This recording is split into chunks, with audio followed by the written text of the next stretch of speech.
Okay, so for those of you listening, our second half of the show is guest Julius Solaris. Another name, if you don't know it and you're in the industry, you have been living under a rock. His mission is to help event professionals to be more innovative, effective, and successful. He has been named one of the 25 most influential individuals in the meeting industry. He started Event Manager Blog, the top blog in our industry, hands down, in 2007.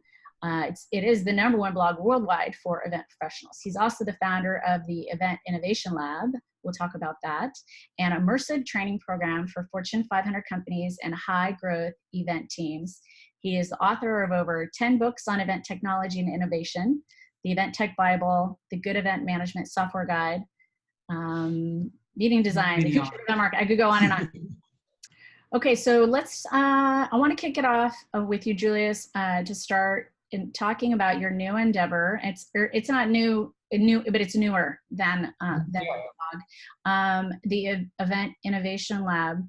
Yeah. I want you to tell us about what your purpose is behind it and where you see it going. Having said that, I did attend one in Los Angeles, one of your events, and it was actually quite awesome, especially as someone who is also planning events now.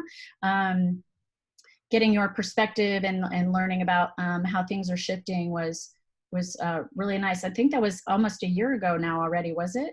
Or longer? It was, yeah. It was a year ago. Tell us about it. Yeah, that's pretty new, and thank you for the opportunity to talk about that. You know, I've been speaking in the industry since 10 years now. That this is my 10th year anniversary. I started in 2009 as a professional speaker, and I've been going up and down and around. And you know, we know all the problems associated with speaking in our industry and how tough that can be. And I know Nick is there and is ready to have a chat about it. But you know, it's I don't want to be controversial here, but what I'm trying to say is that it can be challenging if you're running a business and you have clients and you do stuff, and to speak at the same time in an industry that has a tendency not to pay for speaking. So I tried to find a way to still keep my speaking engagements and my speaking up, while at the same time, be connected to my audience and launch an Event MB initiative, and sort of still going around in the country, in the US and outside of the US.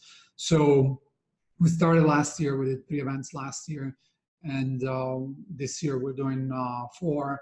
And you know, there are smaller events. They're more intimate. It's by application only.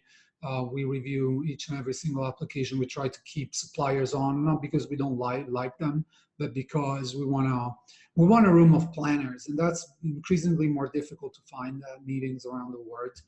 It all ends up with people looking for business, mostly suppliers, in all of the rooms I've been at, even the most high-end events.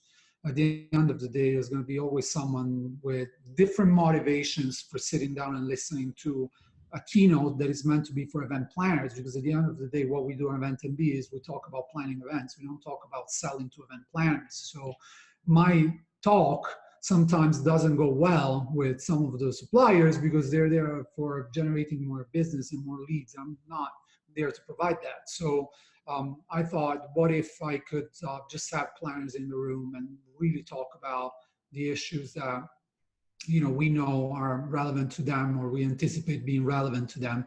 And even more than that, we actually ask them, what are your issues? What are your challenges? We customize the program each time to reflect what the actual room wants, not even like what our data says what they want, like what the actual planners want.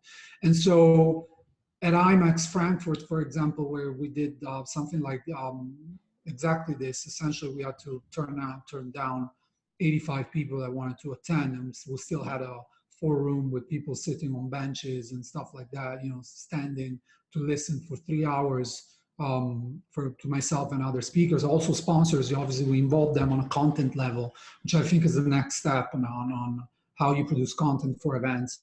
Like, how do you coach sponsors to provide meaningful content, because they have the data, they have the expertise. It's just like, how do you deprive them of their urgency to sell? and make them useful for the audience, which we're still working at, but we're getting good results and we're tweaking the format every time. So, and then the second reason why we started something like this is because we have a community called Insights, where we same proposition. We just filter the content out just for planners, and we just approve planners into that. Probably we'll open it up for suppliers later on, but for the time being, it's just for planners, and it's just our intimate environment. And these events are meant to be sort of in life, face-to-face representation of that community, where the members, which are now 1,000, can get together and interact with that sort of horizontal exchange that they long for and they asked for a while. So it's a sort of a meetup opportunity. And obviously our big event in this series is going to be at IMEX Las Vegas, where we're going to have Jeff Hart presenting. We're going to have Kieran Hardline, who's been director of events for Mashable and many tech companies in the past.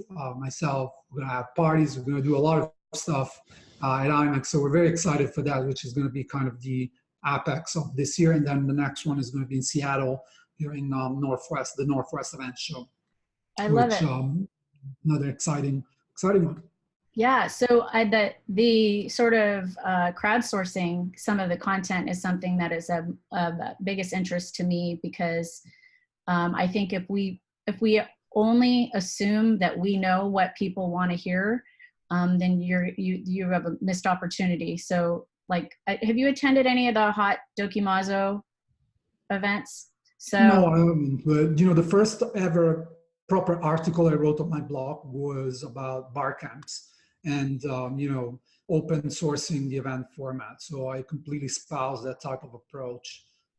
So yeah, love it.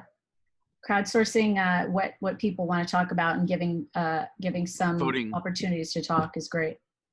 Voting with your feet is one of the most powerful things you can do in a live experience.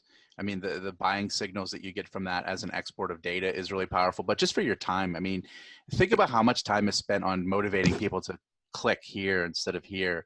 But think about how little that is of value in comparison to like where you spend an hour of your time.